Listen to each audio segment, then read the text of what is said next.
Dongeng Kancil, Harimau dan Gong Wasiat Sang Raja. Cerita ini mengandung unsur edukasi supaya selalu belajar dan menjadi pandai agar tidak terkena tipu daya oleh orang lain. Pada suatu hari, Sang Kancil sedang mencari makanan sambil menikmati keindahan alam di hutan belantara. Begitu asyiknya, Sang Kancil sampai tidak tahu bahwa di balik semak belukar ada harimau yang lapar sedang mengendap-endap mengincar Sang Kancil hendak memangsanya. Setelah dekat Sang Kancil, harimau lalu melompat menerkam Sang Kancil dan hendak memangsanya. Namun Kancil yang cerdik tidak merasa panik. "Hai harimau, apakah engkau tidak takut jika memangsaku?" tanya Sang Kancil. "Hahaha. Mengapa aku harus takut sama kamu, Cil?" jawab harimau. "Kamu boleh tidak takut padaku. Tapi karena aku sedang ditugaskan oleh Sang Raja untuk menjaga gong wasiatnya, maka jika kamu memangsaku maka Sang Raja akan marah dan akan menghukummu," jawab Sang Kancil dengan hati yang tenang. "Hai Kancil, aku tidak percaya," kata harimau. "Percaya atau tidak terserah kamu harimau.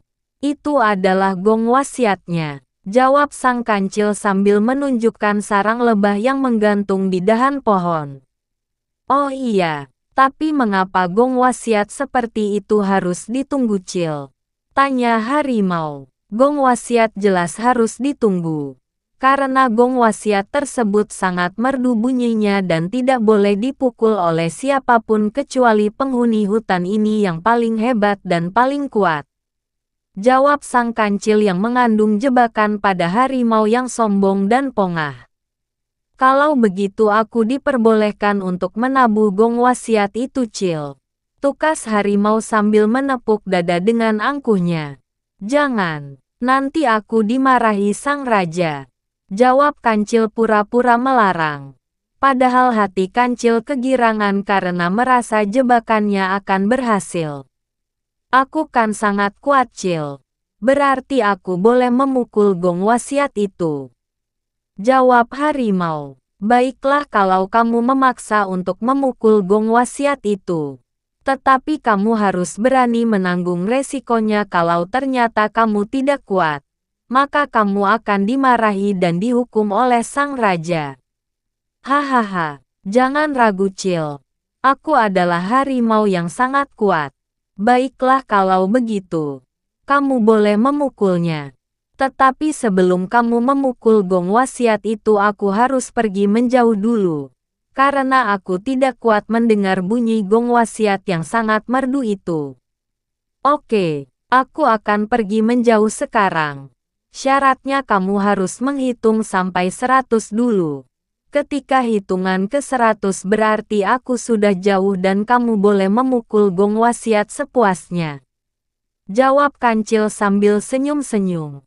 Setelah Sang Kancil berlari menjauh menyelamatkan diri, harimau dengan semangat mulai menghitung 1 sampai 100. Setelah selesai menghitung, harimau bersiap-siap memukul gong wasiat. 3, 2, 1.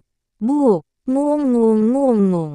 Sarang lebah hancur dipukul harimau dan ribuan lebah serentak menyerang dan menyengat harimau hingga ia lari kesakitan dan melompat ke sungai untuk menyelamatkan diri. Dan akhirnya Sang Kancil yang cerdik selamat dan harimau yang bodoh dan sombong celaka.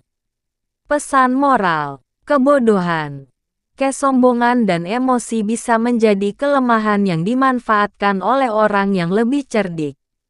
Kita harus berhati-hati dan tidak mudah percaya pada orang lain agar tidak celaka. Semoga cerita ini bermanfaat untuk kita. Terima kasih.